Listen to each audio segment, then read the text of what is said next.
नमस्कार, मैं अतुल चतुर्वेदी अपनी YouTube सीरीज अतुल्स डायरीज के अगले एपिसोड को लेके आपके सामने हाजिर हूं। पिछले एपिसोड में मैंने आपसे जिक्र किया था कि इजिप्ट की यात्रा पूरी हो चुकी थी। वहां के अनुभव समेटे हुए मैं इजिप्ट एयर के जहाज में बैठ के और लंदन के लिए अपने अगले गंतव्य के लिए चल पड़ा था। जहाज में बैठ के पुरानी बातें, पुरानी यात्रा के संस्मरण, कैसे मैं फिरोजाबाद से निकला, न मुझे कुछ एक्सपोर्ट के विषय में मालूम था, कहाँ बिकेगा माल नहीं मालूम था, क्या बिकेगा नहीं मालूम था, लेकिन अलग अलग स्थानों के विभिन्न प्रोडक्ट्स के सैंपल्स लेके मैं निकला। मेरे साथ मेरी हिम्मत, मेरे माता पिता और बड़ों का आशीर्वाद और नरेश मामा और सुभाष मामा से मिली प्रेरणा और मेरी पत्नी, मेरे भाई बहन, मेरे ब्रदर इन लॉ, सब बच्चों की शुभकामनाएं थी। दुबई में ऑर्डर मिल गया था, बहरीन में ऑर्डर मिल गया था, दोहा में ऑर्डर और दोस्त दोनों मिले थे। इजिप्ट में खट्टे मीठे अनुभव रहे थे। कैसे पिरामिड्स में मैं गया और मिस्टर मैगदी ने उल्टी तरफ से भेज दिया। सुएज नहर की बढ़िया यात्रा, खान अल खलीली मार्केट देखना, इजिप्ट का काहिरा का म्यूजियम देखना, पेपिरस इंस्टीट्यूट देखना, प्रेसिडेंट अनवर सादात का स्मारक देखना, काहिरा की लंबी चौड़ी सड़कें, फ्लाईओवर्स, बढ़िया रोड, हरियाली, वहां के लोग, इन सब यादों को और मिस्टर मैगदी की खटारा गाड़ी, उनका बकरी का नजदीकी रिश्तेदार लगता हुआ ड्राइवर, मिस्टर मैगदी की मनोरंजक किंतु खुराफाती बातें, इन सब यादों को समेटे हुए और उन अद्भुत पिरामिडों की छवि अभी तक आंखों में समेटे हुए मैं जहाज में बैठा हुआ था। मैं सोच रहा था कि कितना बड़ा खजाना वहां के म्यूजियम में है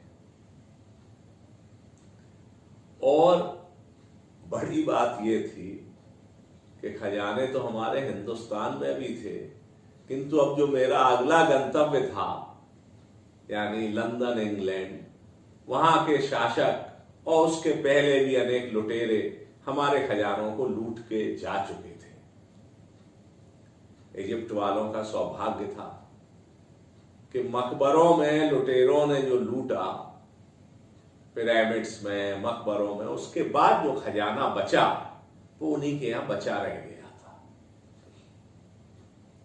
मैं सोच रहा था कि मैंने छोटी पत्थर की एक मूर्ति ली थी जो कि वहां की प्रसिद्ध रानी नेफरीटिटी, जिसका मतलब है वहां की प्राचीन भाषा का अगर तर्जुमा करें तो the beautiful women has come,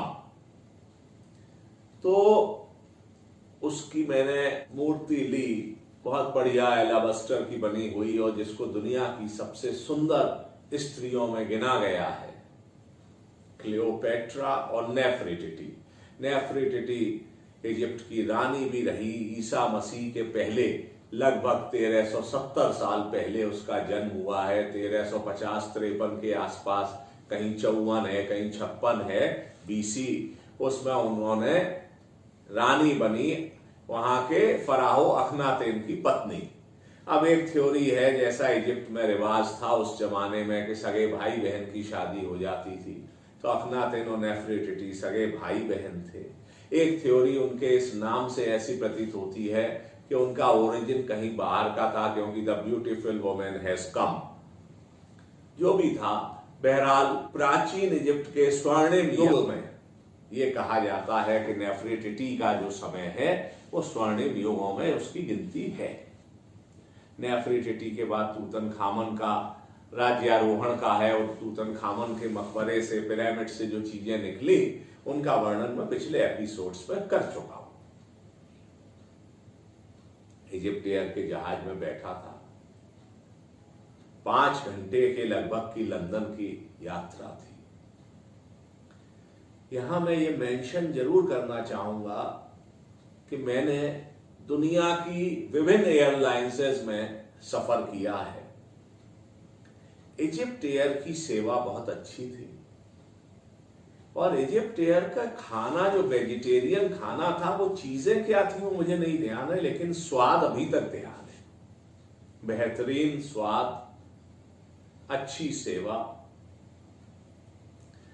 मैं अब ये सोचने में था कि मैं जहां जा रहा हूं कैसे लोग होंगे वो, जिन्होंने हमारे देश को 200 साल तक गुलाम बना के रखा। उस राज्य में जा रहा हूं जिनके राज्य में कहा जाता था एक जमाने में सूरज डूबता नहीं था। ये भी बात है कि वो लोकतंत्र का सबसे प्राचीन स्थल है। इन्हीं सब विचारों में मैं डूबा हुआ था। यात्रा की बातें, आगे व्यापार कैसे होगा, स्थान कैसा होगा, लोग कैसे होंगे, यही सब सोचते हुए उद्घोषणा हो गई और जहाज लंदन के हीथ्रो हवाई अड्डे पर लैंड कर गया था। हवाई अड्डे से अपना कस्टम क्लियरेंस करा के, इमिग्रेशन करा के, सामान लेके जब मैं निकला, पहले मैं टैक्सी वालों के पास गया। मैंने वहीं हवाई अड्डे पर ही अपनी यूथ हॉस्टल में बुकिंग करा ली थी। हिंदुस्तान से चलने के पहले मैंने एक तो यूथ हॉस्टल की मेंबरशिप ले ली थी, दूसरे हिंदुस्तान से चलने के पहले मैंने इस्कॉन की मेंबरशिप ले ली थी, जो कि 7777 यानी 7,777 रुपए में मिली थी। और इसको लेने के, दोनों मेंबरशिप के पीछे मेरा इरादा इस विदेश यात्रा में रुकने का सुविधा रहे, इस चीज का था। यहां मैं आपको यह भी बताना चाहूंगा कि चलने के पहले हमने तैयारी की थी, अपना लोगो बनवाया था जिसमें पृथ्वी का ग्लोब, एक डार्क ब्राउन ब्लैक कलर का, उसके ऊपर येलो कलर का चमकता हुआ एक क्राउन, और जो हमने ब्रोशर बनाया उसमें धरती के ग्लोब के ऊपर ग्लास के कलर का, ग्लास की फिनिश का क्राउन। हमने अपने बारे में, अपनी फर्मों के बारे में जो डिटेल लिखे थे उनको इंग्लिश में हमारे ब्रोशर में, फ्रेंच भाषा में, जर्मन भाषा में और अरेबिक भाषा में थे। इस ब्रोशर को बनाने में मेरी बहुत बड़ी मदद मेरी इलाहाबाद विश्वविद्यालय के सर गंगानाथ झा छात्रावास के जूनियर और छोटे भाई अभिनव के मित्र संजीव शुक्ला ने की, जो कि वर्तमान में उत्तर प्रदेश होम गार्ड्स में डीआईजी के पद पर अवस्थित हैं। उस समय वो दिल्ली के जवाहरलाल नेहरू विश्वविद्यालय में छात्र थे, पढ़ रहे थे।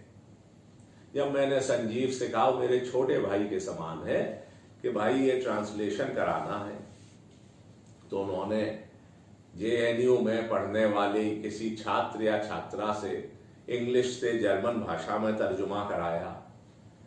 जो अखिल भाई साहब, मुन्ना भाई साहब, जिनका जिक्र मैं पहले कर चुका हूं, उन्होंने मुझे साउथ एक्सटेंशन में दिल्ली में आलिया फौसे, जहां फ्रेंच भाषा के पढ़ाई होती है, वहां का पता बताया था। तो वहां जाके हमने फ्रेंच लैंग्वेज में पूरा ट्रांसलेशन अपने ब्रोशर का कराया। समस्या अरबी भाषा की थी, क्योंकि वो कंप्यूटर का जमाना नहीं था और टाइपराइटर पर अरबी के फॉन्ट्स मिल जाए वो हमारी व्यवस्था नहीं हो पाई थी।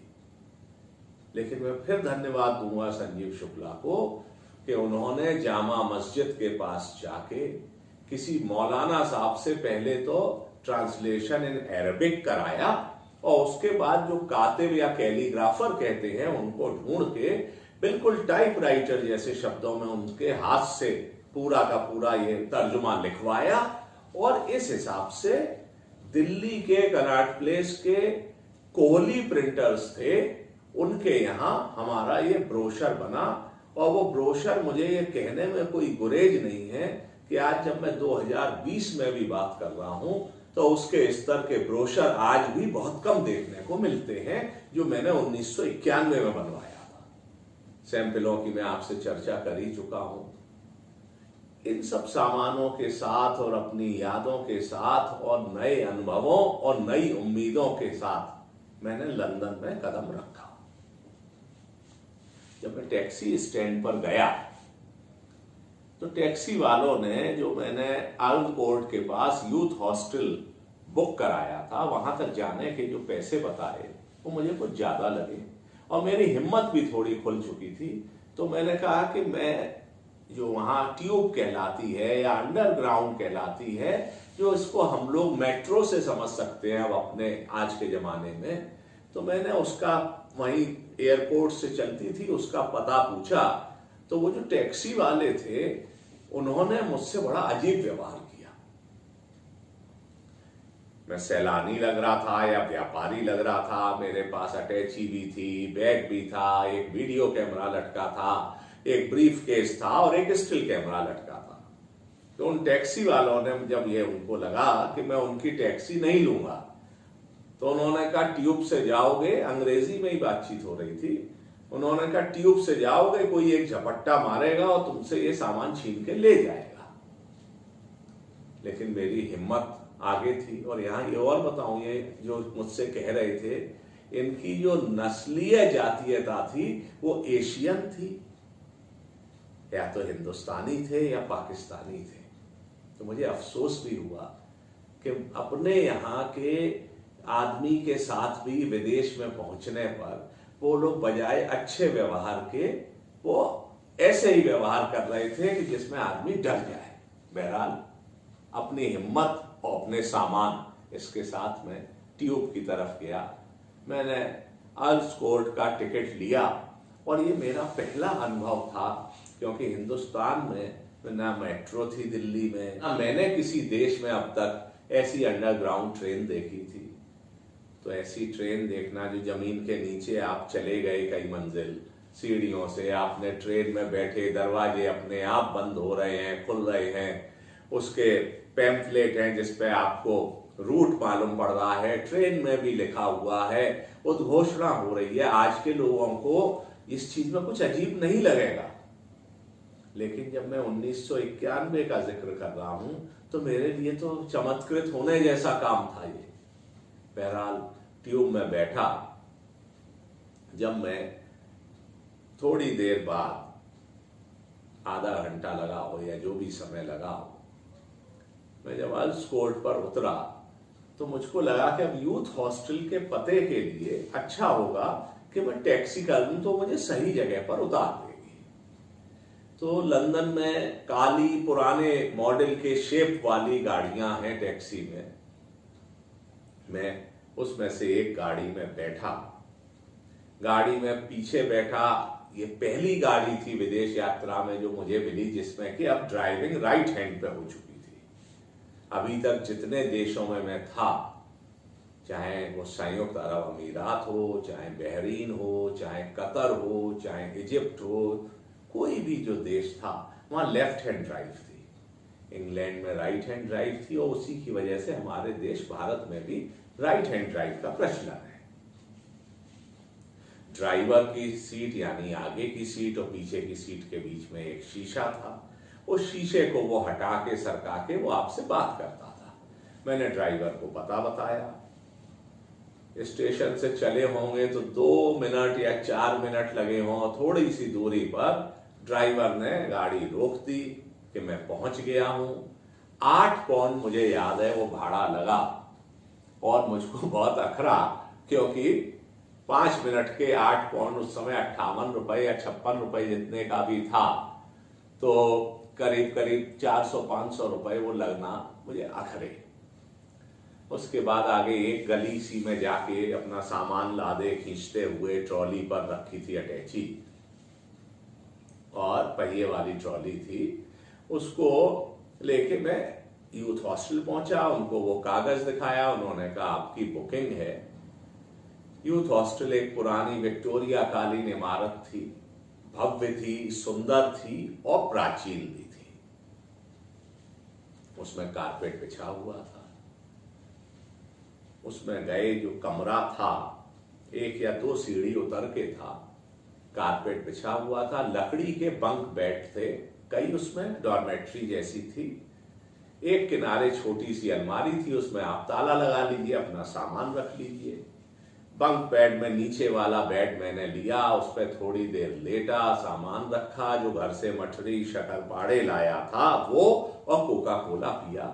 और उसके बाद जूते मोजे पहन के, सूट पहन के, और मैं स्पोर्ट शूज मैंने दुबई से लिए थे रीबॉक के, वो पहन के सूट पर मैं चला, क्योंकि चमड़े के जूतों में लंबा आप चलो तो दिक्कत हो रही थी। यद्यपि ये जो सूट के साथ मैंने स्पोर्ट शूज पहने, इसका बाद का एक किस्सा है जर्मनी का, जिसकी चर्चा मैं आगे चल के करूंगा। मैं बाहर निकला, मैंने टेलीफोन कार्ड लिया, सबसे पहले घर पर बताया कि आ गए हैं, ऐसे रुक गए हैं, जो मेरा नियम था। उसके बाद जो व्यापारियों के कुछ पते थे, तो व्यापारियों को फोन किया, तो एक व्यापारी जो बातचीत में क्रिश्चियन या अरेबिक उनका एक्सेंट लग रहा था, उन्होंने अगले दिन का 11 बजे का समय दिया, और दूसरे व्यापारी जो अंग्रेज लग रहे थे, उन्होंने 2 दिन बाद का समय दिया। मैंने सोचा अब समय का सदुपयोग करूं, बाहर लंदन में थोड़ा देखा जाए। लंदन लगभग 2000 वर्ष पुराना शहर है, 43 ईस्वी का बसा हुआ कहा गया है। इसके बसावट और नाम के विषय में 2 मान्यताएं हैं। एक मान्यता ये है कि लंदन को किंग लुड ने बसाया था, और इनको जो बसाया उनके नाम पर ये लंदन है। दूसरी मान्यता है कि रोमन लोगों ने बसाया था, और लंडेनियम इसका नाम, या लॉन्डेनियम इसका नाम रखा था। बहरहाल जब मैं 1991 में गया, तो लंदन की जनसंख्या शहर की 26 लाख और ग्रेटर लंदन की लगभग 68 लाख की जनसंख्या थी। भव्य शहर, लेकिन उसमें कहीं ना कहीं ऐसा लगता था कि बिल्डिंगें कुछ देखी हुई हैं, कुछ मुंबई जो अब कहते हैं, बंबई जो पहले कहते थे, उस जैसा कुछ टच कई जगह पर था, सिवाय भीड़ भाड़ के और बंबई के स्लम्स के। सुंदर वैभवशाली शहर, और जितनी बार मैं लंदन के सौंदर्य और वैभव को देखता, तो मेरे दिमाग में यही आता था कि न जाने कितने देशों की बेबस और लाचार जनता, जिसमें हम हिंदुस्तानी भी थे, उनका पैसा, उनकी मेहनत की, पसीने की कमाई हमसे छीन के हमको गरीब बनाया, और यहां ये जो वैभव चमक रहा है, ये उसी कमाई से चमक रहा है। बहरहाल मैंने सोचा आज ट्रैफलगर स्क्वायर देख लूं, तो मैंने अर्ल्स कोर्ट से चेयरिंग क्रॉस का टिकट लिया। वहां पर मैप मिल जाते हैं, वो यूथ हॉस्टल में भी सिटी का मैप था। आज तो उपयोगिता गूगल मैप की वजह से नहीं रह गई। हमारे देश में ये सुविधा पहले नहीं थी, और विदेशों में ये सुविधा बहुत अच्छी थी कि आपको मैप ऐसे ही मिल जाते हैं रखे हुए खूब संख्या में। वो उनके शायद टूरिस्ट प्रमोशन कार्यक्रम का भी हिस्सा है, रहा था। तो वो मैप से आपको मालूम पड़ जाता है कहां से कहां जाना है, कैसे जाना है। चेयरिंग क्रॉस पर 20-22 मिनट जो लगा पहुंचने में, वहां उतर के निकला, पैदल चल के मैं ट्रैफलगर स्क्वायर की तरफ गया। ये ट्रैफलगर स्क्वायर अंग्रेज नौसेना ने जब 1840 में फ्रांस और स्पेन के विरुद्ध युद्ध में विजय पाई थी, उसकी याद में बना था। ट्रैफलगर स्क्वायर चौड़ा सा स्थान जो बीच में है, वहां खूब कबूतर थे, दाना बेचने वाले थे, लोग कबूतरों को दाना खिलाते थे। कई बार मैं लंदन गया तो इसका अनुभव किया। वहां एक अजीब सी शांति और मन को सुकून की अनुभूति होती थी। यद्यपि कहना यह भी है कि वहां वो स्थान शांतिपूर्ण धरने प्रदर्शन आदि के लिए भी था, किंतु मैंने जब भी मैं वहां गया तो कबूतर, उनको दाना बेचने वाले और खिलाने वाले, यही लोग मिले मुझे। कोई धरना प्रदर्शन वाले लोग वहां कभी मिले नहीं। अब सुना है हाल में कुछ सालों से वहां पर कबूतर और दाने पर जो प्रथा विक्टोरिया महारानी के जमाने से चली आ रही थी उस पर खिलाने पर रोक लग गई है। ट्रैफलगर स्क्वायर में सुंदर फुब्बारे चल रहे थे और ये जो फुब्बारे चल रहे थे इनको जो सर लुटियन थे जिन्होंने दिल्ली की वीवीआईपी एरिया लुटियन जोन बनाया, वो बनाने के बाद बसाने के बाद नई दिल्ली के इलाके को यहाँ के फुब्बारे आदि की संरचना भी सर एडवर्ड लुटियंस के द्वारा की गई, ऐसा मुझे वहां जाके मालूम पड़ा। बहुत सुंदर दृश्य था। ये जो लंदन का ट्रैफलगर स्क्वायर है इसको सर बेरी ने, इसके आर्किटेक्ट थे, इसका आर्किटेक्चर उनके द्वारा किया गया, उन्होंने बनाया था। बहुत सुंदर स्थान था ट्रैफलगर स्क्वायर। मैंने देखा, उसके बाद थोड़ा वहां आसपास चहलकदमी की, टहला और फिर मैं जब वापस चेयरिंग क्रॉस से ट्रेन पकड़ के, ट्यूब पकड़ के अर्ल्स कोर्ट आया तो वहां पर मैंने देखा कि रेस्टोरेंट्स पर, फास्ट फूड के काउंटर्स पर भयंकर भीड़ हो चली थी। शाम हो चली थी और भीड़ हो चली थी। लंदन में ठंड थी, मौसम वहां का अनप्रेडिक्टेबल हमेशा रहा है, चाहे कब बरसात होने लगे, दिन में धूप है और अचानक बादल घेर आए, बरसात होने लगे।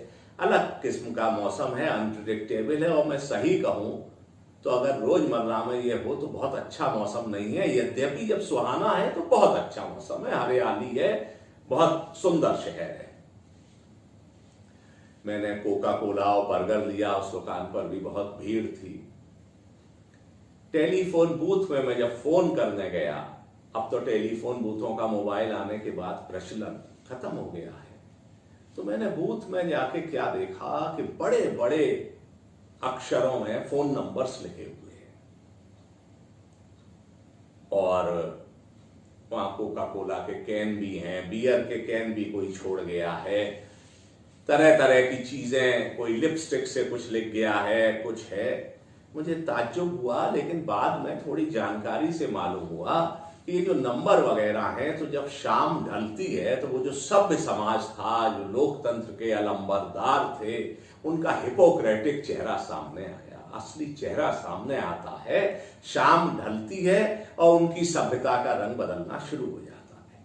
ये जो फोन नंबर वगैरह भी वहां लिखे रहते हैं, तो हम आप समझ सकते हैं, जैसा मुझे वहां जानकारी से मालूम पड़ा कि वो महिलाओं का पुरुषों से संपर्क हो, पुरुषों का महिलाओं से संपर्क हो, इस सब उद्देश्य के लिए ये नंबर लिखे हुए थे। मुझे बड़ा ताज्जुब हुआ, आश्चर्य हुआ, क्योंकि हम जिस संस्कृति से आते हैं वहां ऐसा प्रचलन हमने नहीं देखा था। और हाँ, जब अगली सुबह मैंने जाके देखा है, वहां फोन करने गया तो सब साफ था। तो ये जो लोकतंत्र और खुलापन है, ये एक्चुअली हिपोक्रेसी थी। रात में संस्कृति दूसरी थी और सुबह साफ, ना फोन नंबर हैं, ना लिपस्टिक के निशान हैं, ना बियर के कैन हैं। बहरहाल साफ सुथरे टेलीफोन बूथ थे। बहरहाल आज का दिन पूरा करके और मैं अपने यूथ हॉस्टल में लौट आया था, तो मेरी डॉर्मेट्री में 3-4 लोग और थे, उनसे हाय हेलो हुई। खाना मैं खा ही चुका था, बर्गर और कोका कोला के रूप में। अगले दिन व्यापारी से मिलना था। थक गया था, बिस्तर पर लेटकर और सोने का उपक्रम करने लगा, और इसमें कब मेरी आंख लग गई ये तो तभी मालूम पड़ा जब अगले दिन सुबह मेरी नींद खुली। आज का एपिसोड इसी बात के साथ मैं समाप्त करता हूं। अगले एपिसोड में मैं आपको बताऊंगा कि कैसे मैं व्यापारी से मिला, उसमें क्या हुआ, tower bridge, London bridge, Thames नदी, टावर ऑफ लंदन, इन सब चीजों के विषय में भी अगले एपिसोड में चर्चा करेंगे। आपसे अनुरोध है कि यदि आपको यह एपिसोड अच्छा लगा, इस एपिसोड को लाइक करिए, चैनल को सब्सक्राइब करिए, इसको शेयर करिए और जो पास में बेल आइकन बना हुआ है उसको दबाइए। मैं उम्मीद करता हूं कि ये यात्रा आगे जारी रहेगी। बहुत सी बातें, बहुत से अनुभव हैं आपसे बांटने के लिए। अनुभव इसलिए बड़े महत्वपूर्ण हैं कि हिंदुस्तान का एक नौजवान 1990 के दशक की शुरुआत में जब इकॉनमी भी ओपन अप हो रही थी और अपने अरमान लिए हुए, अपनी उम्मीदें लिए हुए एक निर्यातक बनने के लिए चला, तो ये जो मैं आपसे जिक्र कर रहा हूं, इसमें मैं निर्यातक कैसे बना, क्या हर्डल्स आए, क्या उसके उपाय किए, ये भी चर्चाएं होंगी क्योंकि मुख्य कार्य तो वही था। लेकिन साथ के साथ जहां जहां मैं गया हूं उन इलाकों की भी चर्चा करते आ रहा हूं और करूंगा आगे। उम्मीद है कि अगले एपिसोड में आपसे फिर मुलाकात होगी। तब तक के लिए मुझको आज्ञा दीजिए। इस एपिसोड में गैप थोड़ा ज्यादा हो गया, उसके कई कारण थे। कोरोना की समस्या के कारण पहले लॉकडाउन रहा, फिर अनलॉक रहा और समस्या रही। उम्मीद है आप लोग स्वस्थ और सुरक्षित होंगे। स्वस्थ रहिए, सुरक्षित रहिए, नियमों का पालन करिए, सोशल डिस्टेंसिंग और फिजिकल डिस्टेंसिंग का पालन करिए। आपसे अगले एपिसोड में फिर मिलेंगे। तब तक के लिए मुझको आज्ञा दीजिए। नमस्कार।